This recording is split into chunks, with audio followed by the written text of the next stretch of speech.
You're listening to the West Ham Way podcast with Dave and X. Oi, oi!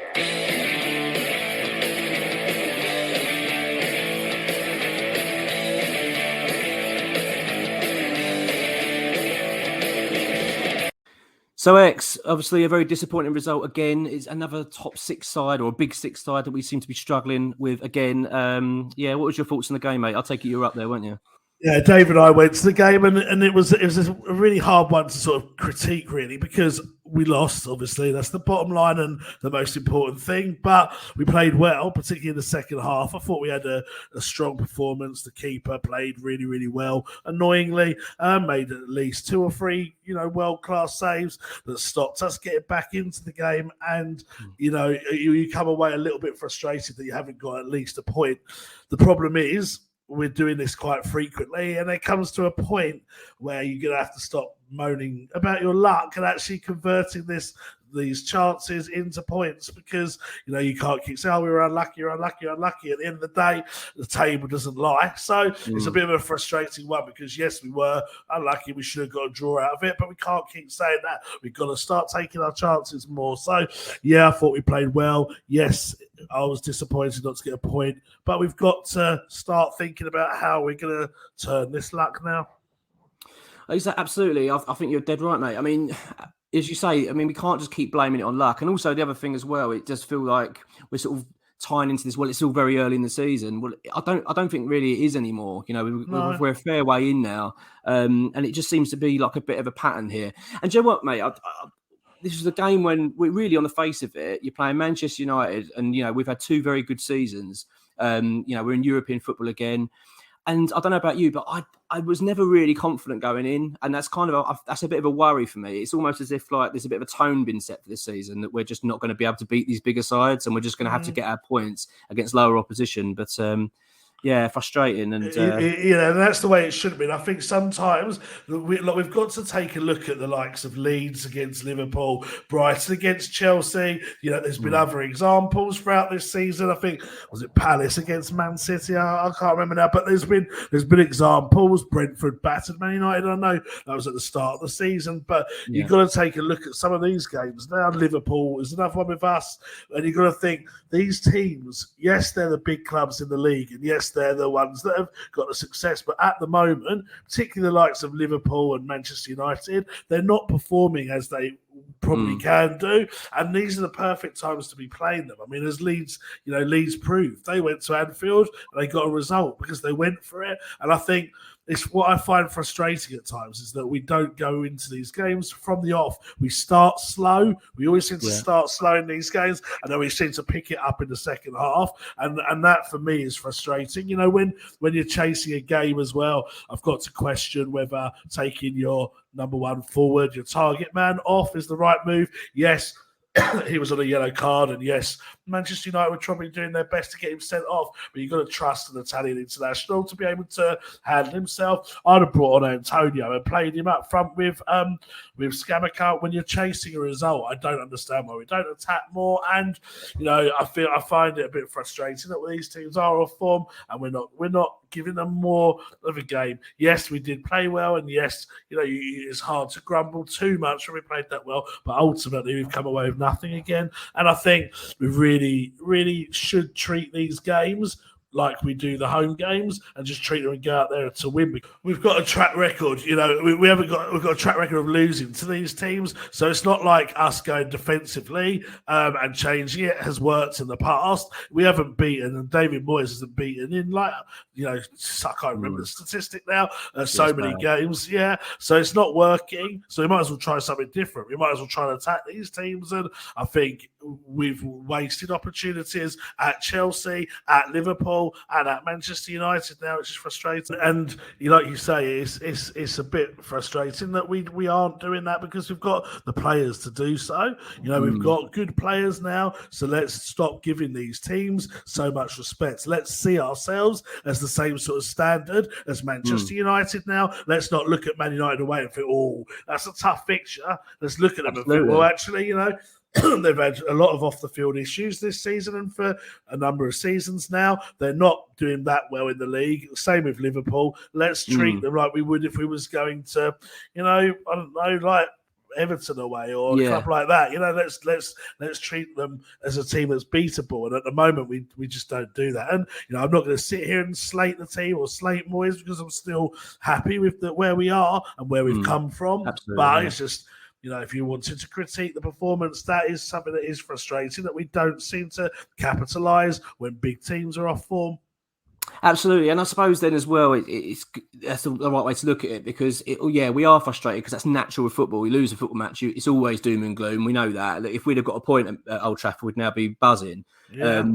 And the fact is, if we beat Palace on Sunday and then we go and beat Leicester in the final game before the World Cup, which I'd hope we will, we'll all be really up because we'll probably be sitting quite comfortable in the top half then, going into the World Cup break, excited about it. It can change so fast. But yeah, it's just so frustrating because you just think, you look at these games, you look at the Liverpool game, you look at Chelsea, you look at Manchester United, obviously Forest as well. I mean, these are points we could be really comfortably in that top half now, and we're languishing at 13th at the moment, which is just not nice to see, is it? It's quite frustrating. Yeah, exactly, and that's it. Like, it's exactly that, mate. Like, you can't be too down because, like you said, if one of those chances had gone in, and if it wasn't for world class saves, you'd have liked to think one would at least, and we would have been buzzing. But the excuses are beginning to build up now, so we've got to start taking some of these good performances and actually being more clinical and actually getting something out of these games now, I would say. Absolutely, mate. So you were up there with Dave. How was it, mate? How was Manchester? Manchester's a crazy city, mate, as you know yourself. It's you can't help but to create a story up there. And obviously, we drove up on the Saturday and got to our hotel, which was literally across the road from the stadium on Sir Alex Ferguson Way. So we had like a 30-second walk. We got up there, went into Manchester, went into Chinatown, had a nice meal there, met up with a couple of people, and then we just basically strolled around Manchester watching people, which sounds a bit predatory, but it was actually more innocent than that, and just watching the sheer carnage that is Manchester, because on a Saturday night, the Saturday of Halloween, basically, it is an interesting place to play. And as people that listen to the podcast know regularly, Dave is the number one storyteller out of the two of us. So I'm not going to take his opportunity away whilst he's not here to tell the story. So I'll save it for next week. And obviously, him and I are going to Romania tomorrow as well. So we'll add to the stories for Dave, and he can tell them when he's back. But you saw the interview we had with the bloke at the stadium. That's the sort of characters we were bumping into every sort of 50 yards. So he's got a lot more to tell them, just that. And that was just that was a condensed version. The full version of that interview had even more shenanigans, but we had to take some of them out. At one point, I thought Dave was going to get beaten up because I think a couple of Man United fans clocked what he was doing and weren't taking too kindly to it. But it was a good weekend, that's for sure. Well, at least it wasn't. Hopefully, it wasn't as eventful as your troubles in Belgium, at least. Well, no, it wasn't quite as aggressive as that. And obviously, we're off to Romania tomorrow, so I'm hoping it won't be as aggressive there either. But time will tell, I guess. Yeah, absolutely. So, mate, looking back on the game, then, very frustrating, as we've said. But you put yourself in David Moyes' shoes. What would you have done differently in that match? Well, I think the substitution is the main thing for me. I don't agree with taking Scamacca off. I know people will argue he was going to get sent off. I'd like to think he wouldn't have when you're chasing a game. I just don't agree with taking your main striker off. I think you've got to, yes, Antonio would have given us an alternative, but Scamacca alongside Antonio would be an interesting proposition to throw on against a team when you're chasing the lead. I'm also not sure about playing Flynn Downs as the sort of attacking midfielder of those three central ones. I think Flynn's done a great job since he's been in the squad, and I don't want to criticise him at all. He's done a brilliant job, but I see him more as a defensive midfielder sat alongside Declan. Now, if you're going to have one of those three as the more attacking one, I think I'd rather Souček out of the three of them, making late runs into the box and stuff. So I think I'd play him in the Downs row if I had to. So they're the main things that I would change. I just think that midfield three. And I know, obviously, if Paqueta was fit, he probably wouldn't have played that formation with those three. But I think still, if you had maybe Fornals in that slot, or you had We even started Antonio from the right and put Bowen in that slot or Antonio in that slot. I think it just offers that much more attacking threat, and it just makes us less predictable as well. I mean, I think it's very easy to predict West Ham teams, and I'm not sure that often helps us because I think the opposition know what we're going to do. They can plan for it, whereas we don't ever seem to spice it up, so to speak. And I think that would really help if we did now and again too. Yeah, I agree. It's never it always seems to be like for like substitutions, wouldn't you say? Yes, yeah, it is. Yeah, never a change of formation really. Just same formation, different players. Yeah, it is frustrating. I mean, obviously we've got Bucharest then on Thursday night. You're going out there to Romania. I mean, it's basically a dead game really in a sense, which is quite nice because it gets an opportunity just to enjoy a bit of football rather than being under too much pressure. What's your thoughts on that in terms of team selection and who you'd be bringing out there? Are you thinking it gives an opportunity for senior players to get fitter, or would you say no, rest up and play the more say youthful academy players?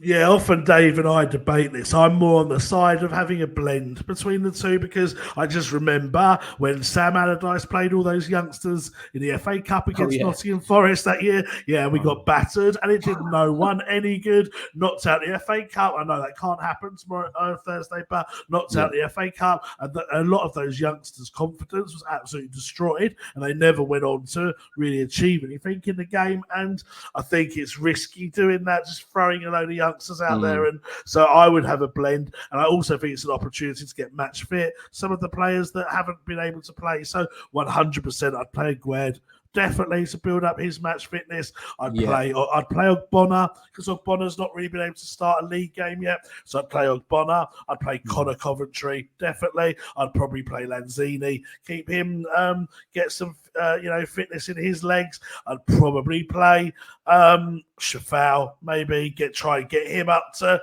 scratch. Areola, although there is obviously a doubt over Fabianski for the weekend, so it'd be how confident I was that Fabianski's going to be okay. But I'd play Areola because I think Areola needs to get some games. So that would be my sort of core 5 or 6 players, and then around them I would have some youngsters. So I wouldn't play Antonio or Scamacca. I'd play Divine. I mean, his name's Divine Mwamba or something like that. I'd play him up front because I think you don't want Antonio or Scamacca injured, so I'd definitely play him up front. I'd probably play another youngster, maybe Ashby if he's fit. Maybe play Shafal in a centre back.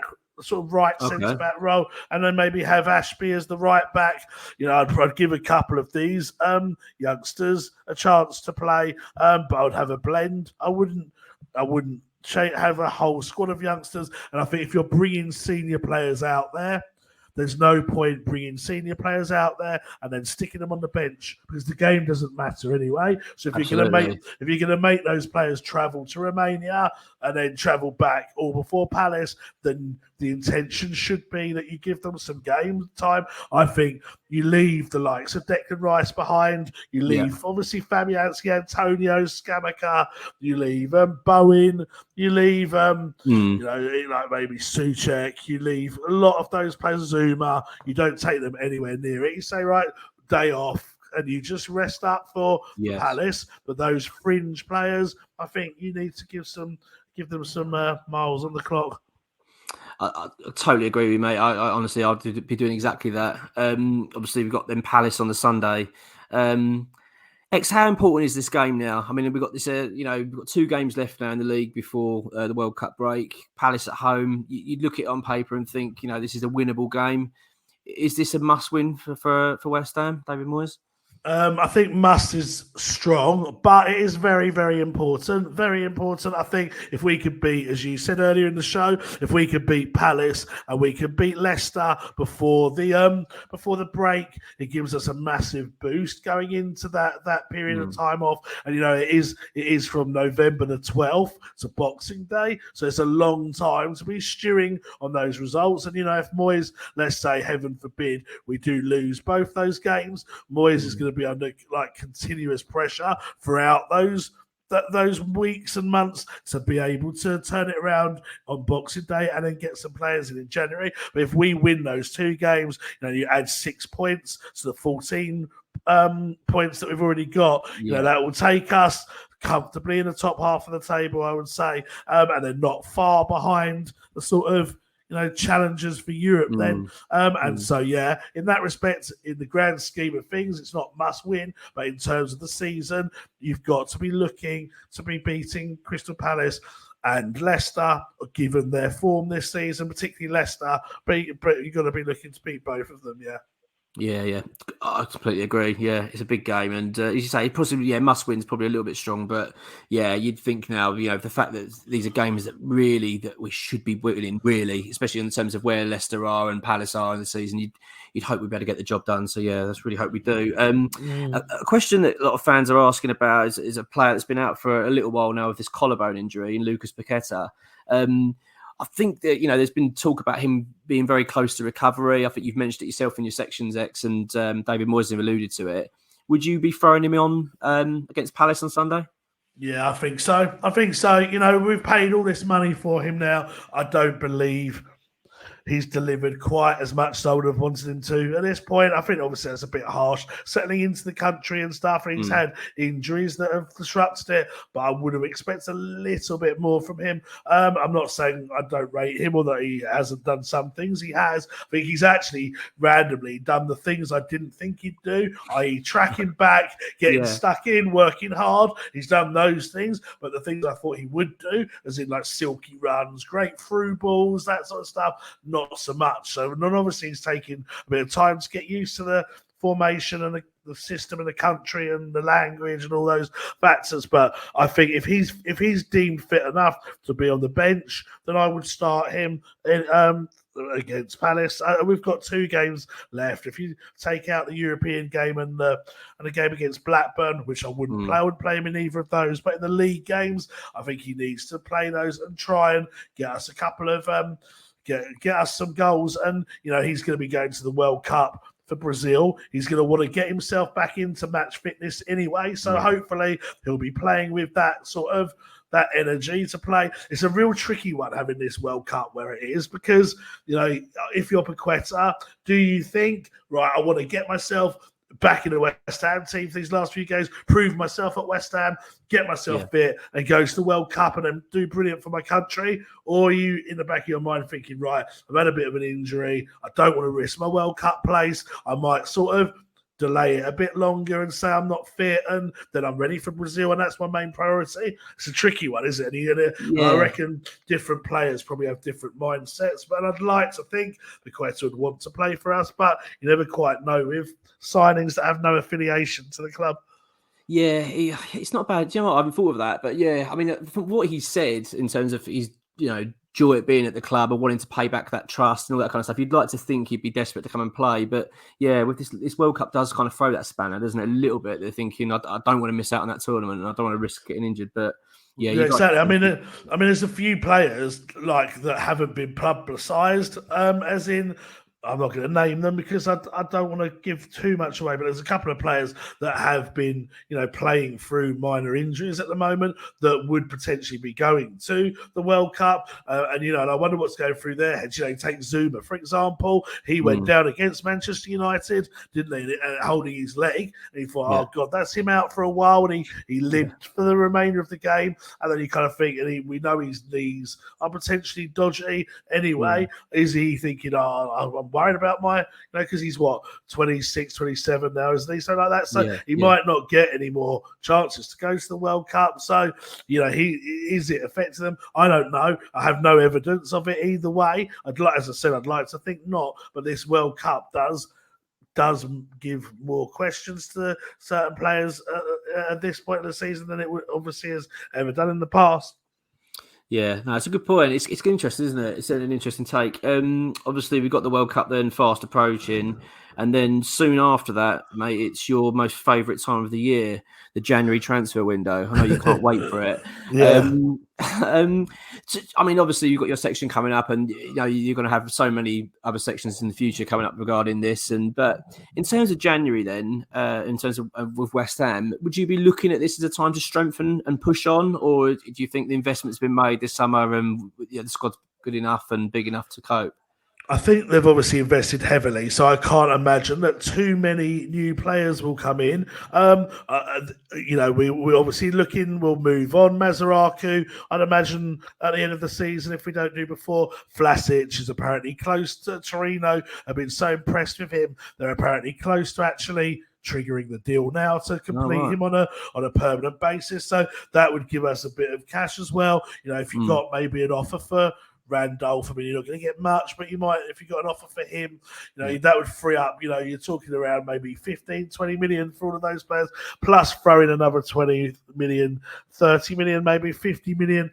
You might want to, you would think maybe they're bringing a couple more players. You've obviously got the Dawson situation that's yet to be resolved as well. But I think a new right back, even though we've got, Shafal, Ben Johnson, Kerr's played well there. We were looking at one in August, or in the summer window. So I do believe he would look at another right back. Probably, I think we need another midfielder, like another sort of creative midfielder, like we've got Paqueta, but another one like him, so we don't have to play Flynn Downs as a in that sort of hole there. Another one, maybe a young one, maybe a raw young attacking midfielder that you can sort of grow in the shadows of Paqueta.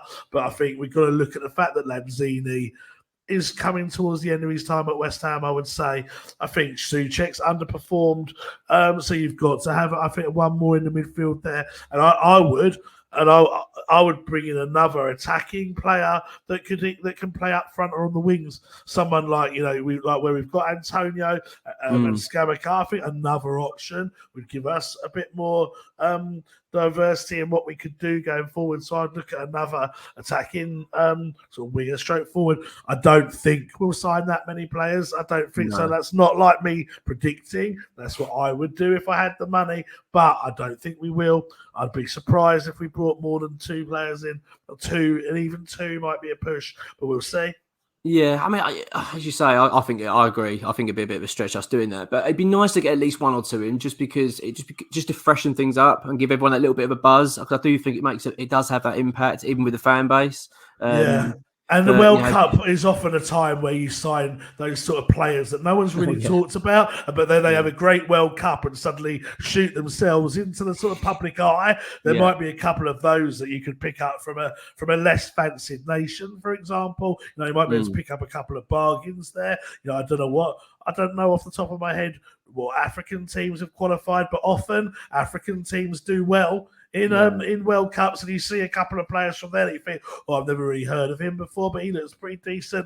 Or only you could bring them in, or a Scandinavian or Eastern European team. There's a couple of times, when West Ham have watched these tournaments and picked up good players from them. So maybe that is an opportunity to do so in January. It'll be a bit different, as we've said already, to previous seasons, because you would have had that World Cup as a showcase before the January window, and also clubs would have had months where they haven't been able to do that much, because if you take a top team, most of your players are going to be at that World Cup, so you're only going to be working with your fringe players. They might do the odd friendly, they might even do a Betway Cup game in that time, but you're not going to be able to work with your full squad. So their managers are going to start thinking about recruitment, and they're going to have more time to pick out players. So I would expect that you'll see more movement in this January window at the start than you have done in any window previously.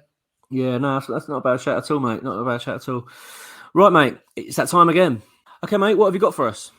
So, loan report first. Arthur Masuaku, Besiktas, even though they're third in the league, I believe did have a change of manager recently, which is quite odd when the team seems to be doing that quite well. But Masuaku started and finished the game as they beat Umraniye 5-2. He was not directly involved in any of the goals, but he continued to play an important part for the team. As I've mentioned earlier, Vlasic is doing well for Torino in Serie A, and it was a big win for them. They beat my Italian team, AC Milan, 2-1 2-1 to claim back-to-back wins. And Vlasic started the game, and he got an assist for the second goal, laying off a pass perfectly for the teammate to score. So he seems like he's settling in well in Italy, and possibly sometimes certain leagues work better for certain players. Maybe the pace and the physicality of the Premier League is not for him, and the sort of slower pace and the less physical aspect of the Italian league is.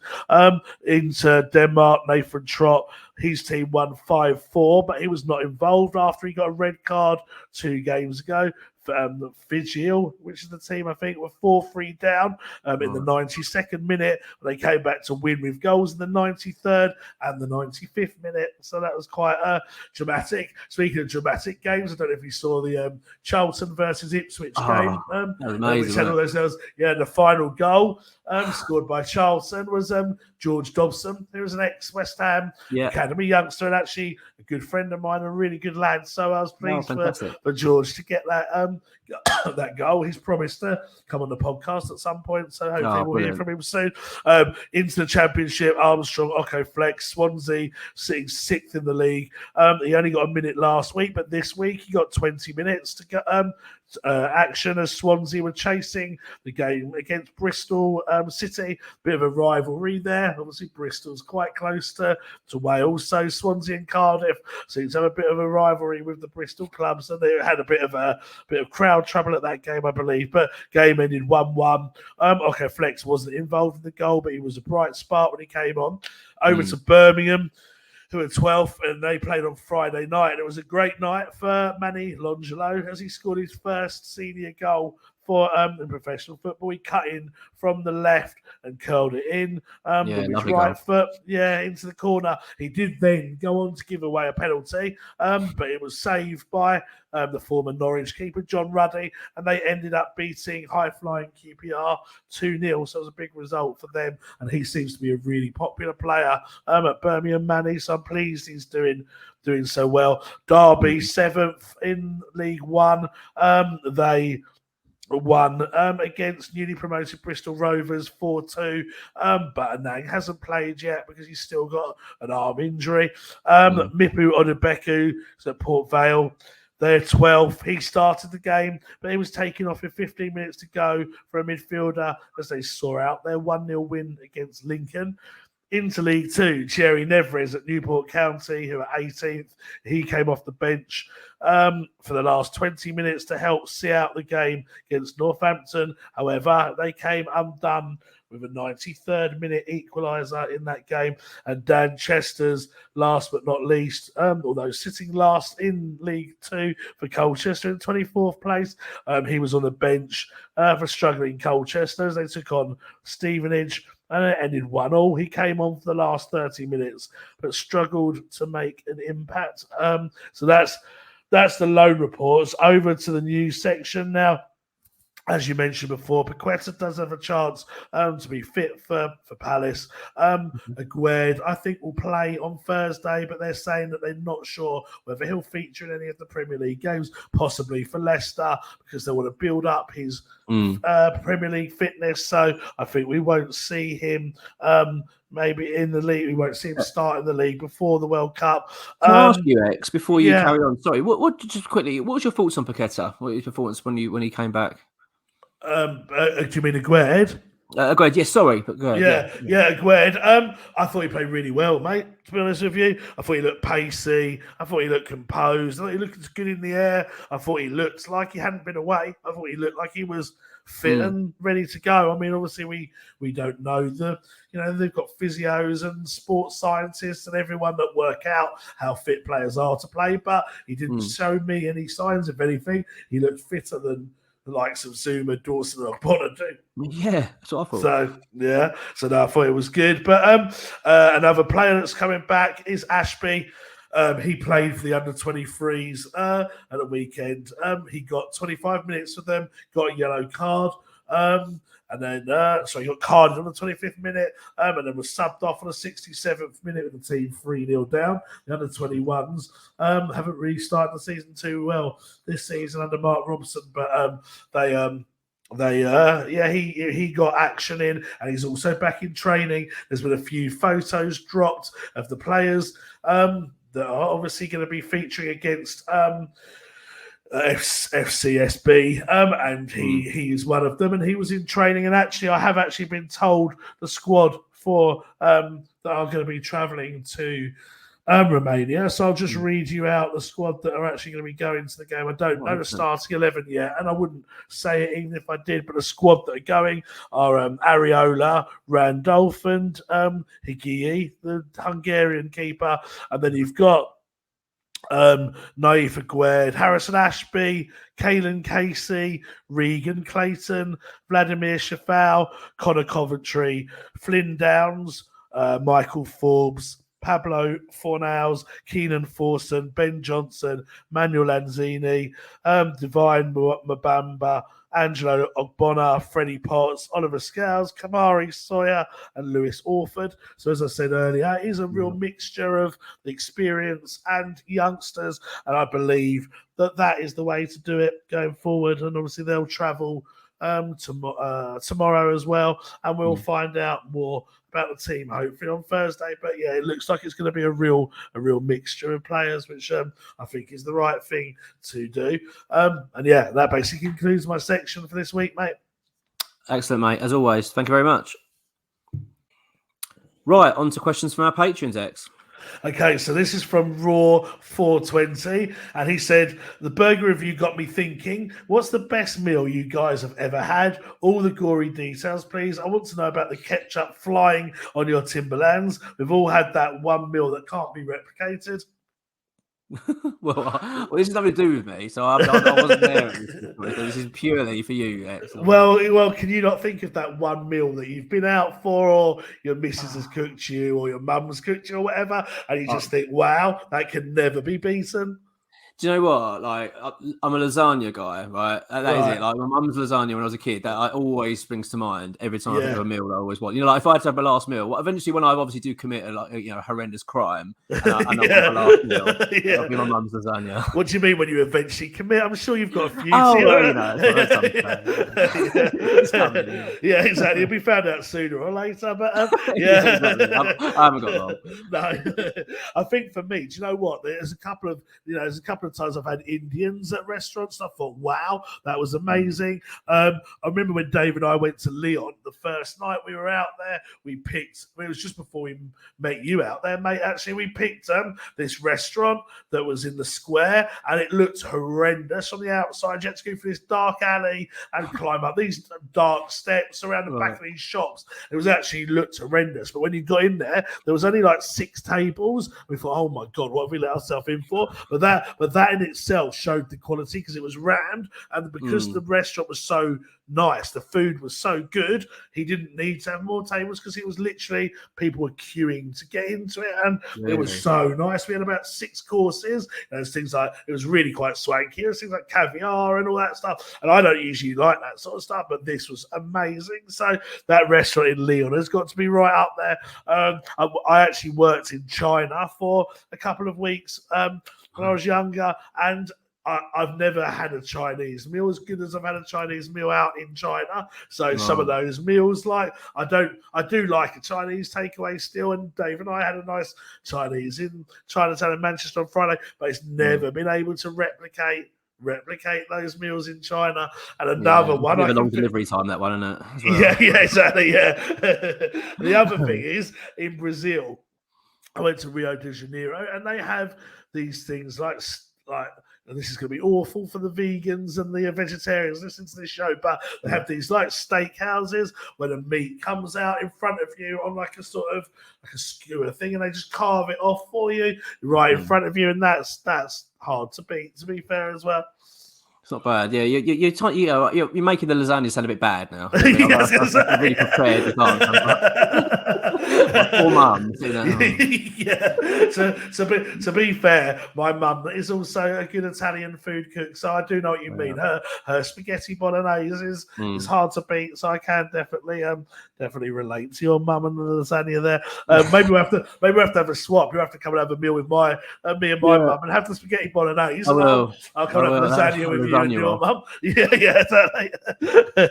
Okay, so this is Lewis Hart, and he said, "Hi, X and Dave," but obviously Mark in this case. Love everything that you do. Just a quick one. What is the most obscure countries that you guys have been to? I just wanted to say that video of Dave with that United fan was the funniest thing I've ever seen. I was genuinely crying tears. Oh, brilliant, wasn't it?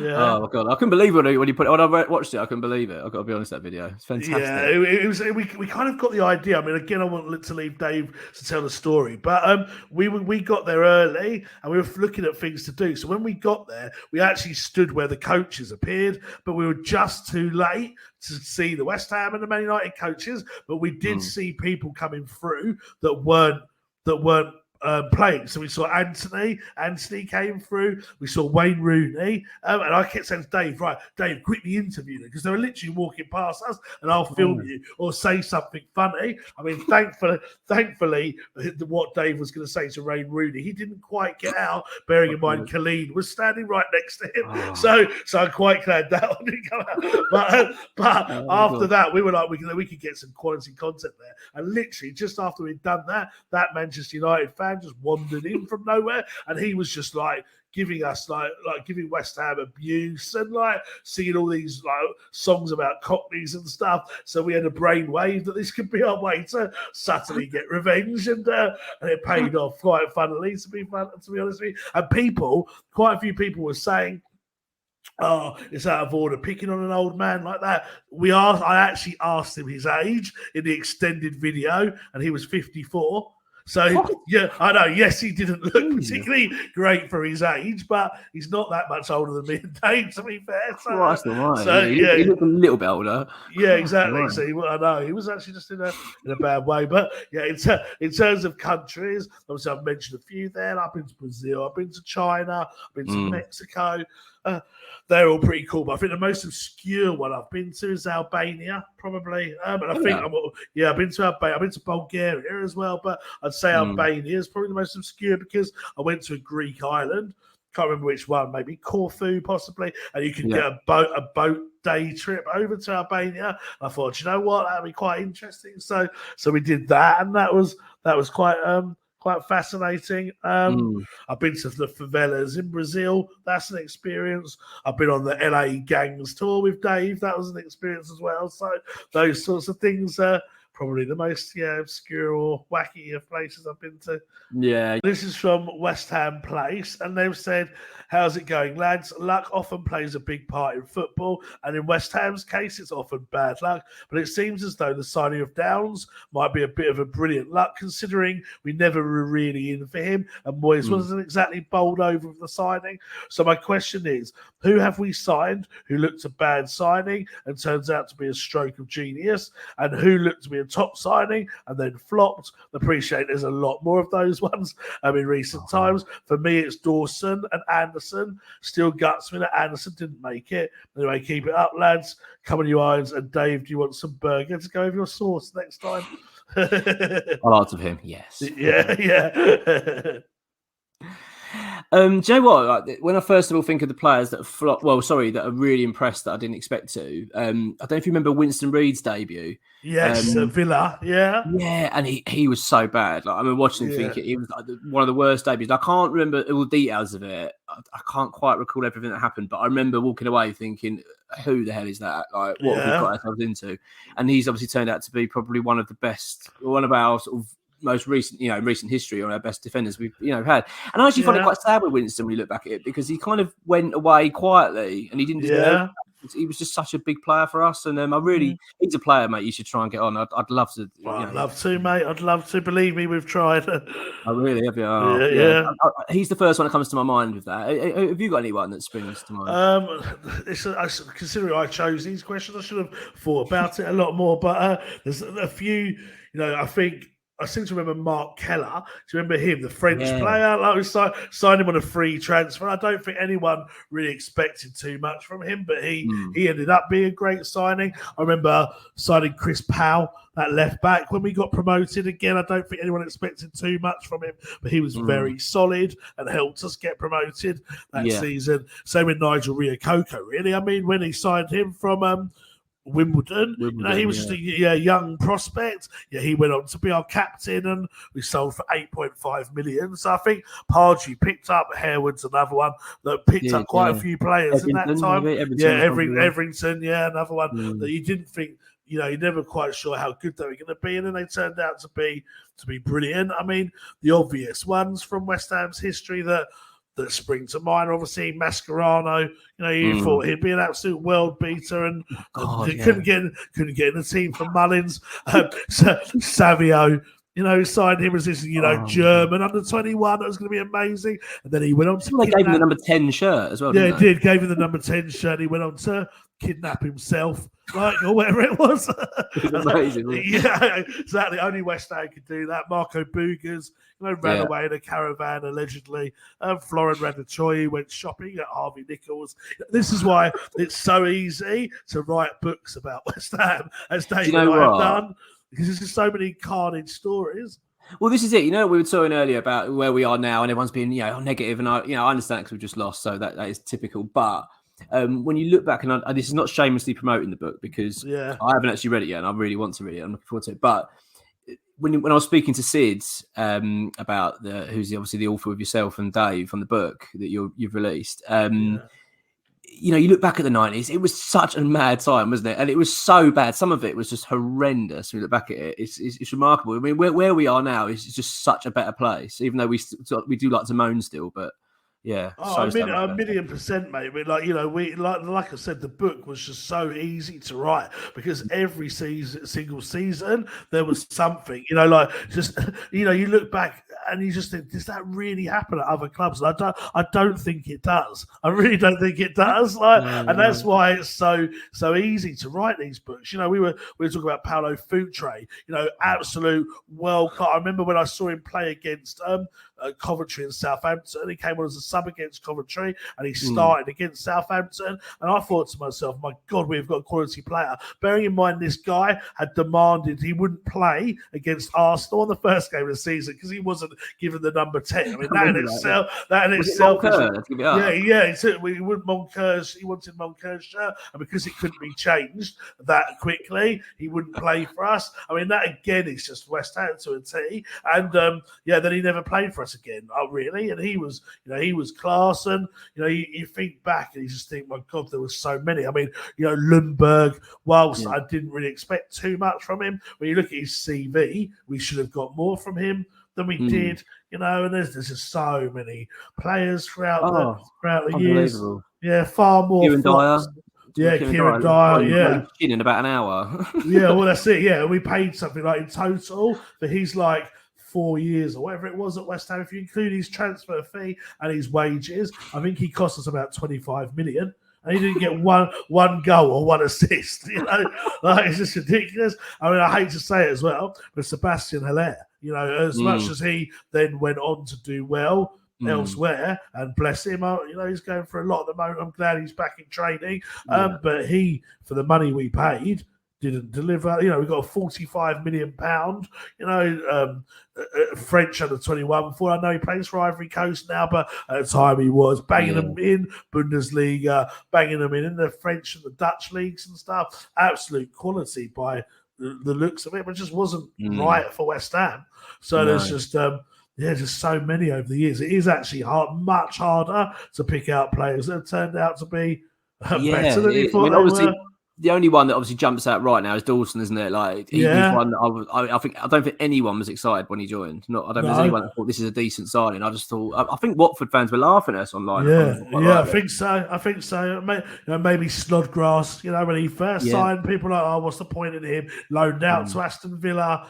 Even the chairman's admitted his sons had begged him not to sign him. We should get into classic West Ham story. And he then turned out to be a bit of a fan favourite towards the end. So maybe Snodgrass, but there's not many that I can think of other than that. I think Scott Parker went on to achieve more than we ever thought he would. I mean, I think we all knew we were getting a good player, but to get a Hammer of the Year 3 times in a row. Perhaps he exceeded expectations. Didn't we get PFA PFA of the Year and when we got relegated? Yeah, exactly. Yeah, exactly. So I think he maybe did, but it's it's a tricky question to think of positive ones, that's for sure. And no. as you say, to promote the book is worth reading. It's got a lot of positive feedback, and we're going to put a bit more on Patreon today because we wanted to get it on the website, but there's been a few delays if that hasn't there, mate. So we'll get it onto Patreon. It'll be on the website. You'll be able to buy it direct from the website very soon. So that'll be very good. So hopefully we'll. Yeah, that'd be good, and we're going to do a bit on the publishers agreed to get us do a few more from him direct from him at the moment. So we'll do a bit of a post after this on that. But yeah, everyone that's bought it so far seems pleased with it. So yeah, just give it a go. This is from Alex Binningham, who's a top bloke. He's put, just watched the same old West Ham taking the piss video at Old Trafford. After Dave said he might have to give the Souček impression a back seat, then putting the Mank one out of the bag. Is there another gem there for the show, or more impressions waiting in the wings? Well, I mean, please don't ask me to do an impression. That's what No, I wouldn't do that for you on your first show. That'd be pretty harsh. But he is amazing for impressions. He's actually, for once, quite modest in his ability to do impressions, because he's actually very, very good at impressions. Very good, and there's much more that he can do that he hasn't let leash of yet.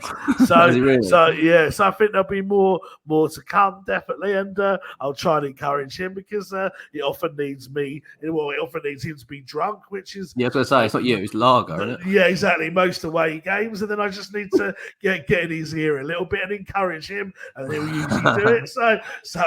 So yeah, I'll hopefully get him to pull some more out the bag. I think what I find really strange about how he does it off the cuff so fast. That's the thing. It's like you just say a name and he'll just do it, and then you're like, how did he do that without any practice? Unless he just spent all night in some quiet room practicing impressions. Yeah. Well, no, I put him on. Is that what he's doing now?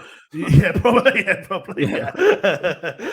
I give him. Obviously, we banter with each other, but to give him praise, he is very, very quick-witted. I don't know if I've ever met someone so quick-witted. So he just comes up with these things off the top of his head so quickly, and that's why most of the time we are together, we end up just pissing ourselves with laughter, because it's just we just bounce off each other, and he is so good with those impressions that I really hope that he'll start to bring some more out. Obviously, that question was put in thinking he was going to do the show, and I was going to try and bully him to do another one, but no, not that. But you admitted you can't do the impressions of the same quality as him. The worst thing is people always ask him to do an impression of me, and I've actually asked him to do an impression of me before, and it is pretty spot on, to be fair. But, is he really? I haven't allowed him to do it yet. You've got such a unique voice. Mate, my voice it blows my anonymity. There's no point being anonymous anymore, because the minute I bloody talk at an away game. But anyway, this is from Neil Fitzgerald. Hi chaps, hope you're both well. Is Moyes sucking the life out of Scamacca? When you were kids, did you ever have the Panini World Cup sticker books? I was obsessed. Without sounding too soppy, the work that you do really helps us fans internationally to stay in touch with what's going on. Whenever I'm homesick, I fire up Patreon and listen to a few pods, and it really keeps me going. So thank you. That's nice, isn't it? It's nice. It's just really nice to hear that, and thank you, Neil. Neil's been a big supporter for most of the time we've had this Patreon. So yeah, it's really good of him to say that. In terms of Scamacca, I think we talked a bit about it with Martin Allen's podcast that we randomly recorded before this one. So, but I think I do agree in the sense that I think he's not utilising him as well as he could. What I've been really impressed with Scamacca so far is that he's very creative for a target man. I think he knocks the ball off well. I think he creates opportunities from nothing, and I think we haven't really exploited that as much as we should. So yeah, I do see the point that Neil's making there. And in terms of the World Cup sticker books, I had a glorious moment with my son earlier today. So he goes to football club on a Tuesday, and it's always a proud moment for me to take him, because I sort of always wanted the son to play football with, and blah blah blah. And obviously I play football with my daughters as well, but they never really took to playing it as much as he has. And my eldest daughter loves watching it, but she never really took to playing it. But son's taken to playing to it, and I don't want to get carried away and be big-headed, but I think he's fairly decent. And he loves wearing his football kits and stuff. But this morning, to complete the sort of hat trick of having taken him to football club, having him talk to me about football the whole way home, he then said, "Daddy, can we have a sticker album for the World Cup?" And I was like, "Yes, my boy. Yes, my boy, we can. We can certainly do that." So I actually had one for the last World Cup with my daughter, but we're going to have one. We're going to get it at the weekend when I'm back from Romania, and we're going to have our World Cup sticker book. And yes, I love the World Cup sticker books. I used to love the Premier League ones as well, to be fair. Yeah, so that's what I was going to say. Yeah, so I've had. I remember 94 to 97. I had the Panini. Did you? They were. Well, I think I was Merlin in those days. I think I had about 3 years where I traded and went to Merlin, but previous to that, I was always Panini. No, I Panini. Yeah, I'm pretty sure I Panini, and I loved it. And I really and weirdly, my missus, right, during this, I think it might have been during lockdown, she got one from the local Sainsbury's. I was going to get one, and she loved it, literally loved it. And, and I think she's even carried it on and got another one.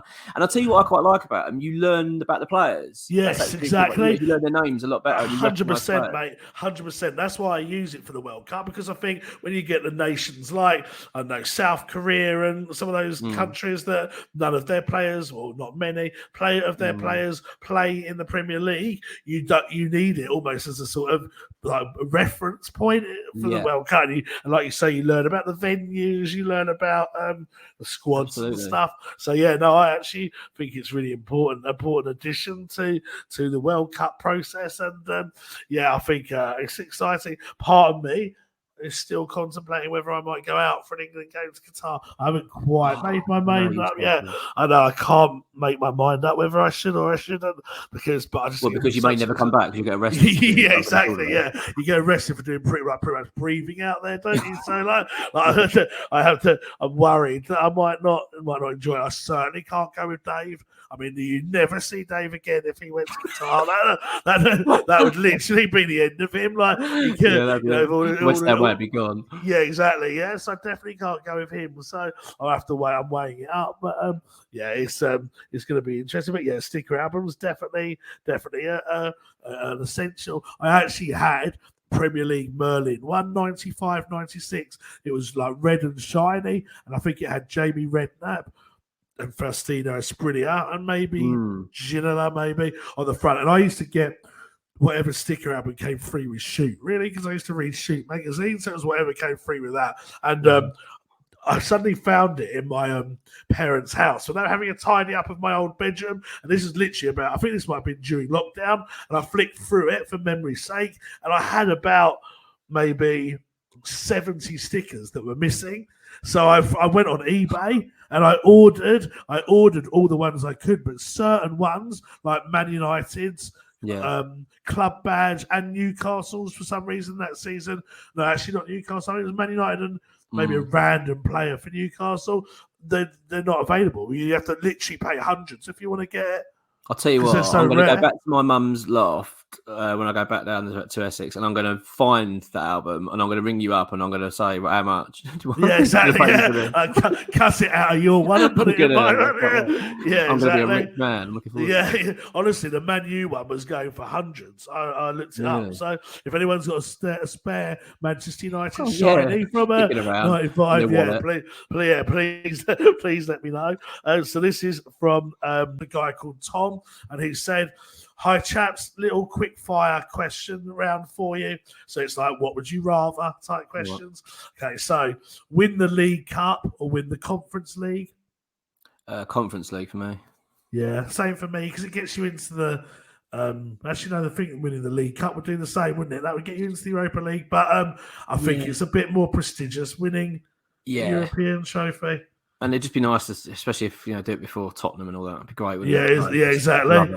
Yeah, just do it in Prague as well. It'll be more exciting. Yeah, no, I think the Conference League for me. Sell Rice to Manchester City for 100 million, or to Tottenham for 150 million. Oh, it's not even a question. Like, no way would you guys. If Tottenham offered $1 billion, I'd drive him to Manchester. And they can have him for a tenner. Yeah. I think I'm exactly the same. I just couldn't bear to see him playing for Tottenham. That'd be horrendous, and their fans would just gloat so much about it that it'd be horrific. So yeah, Man City for me. Move back to Upton Park or finish fourth. Oh, God, I'll let you answer that one first.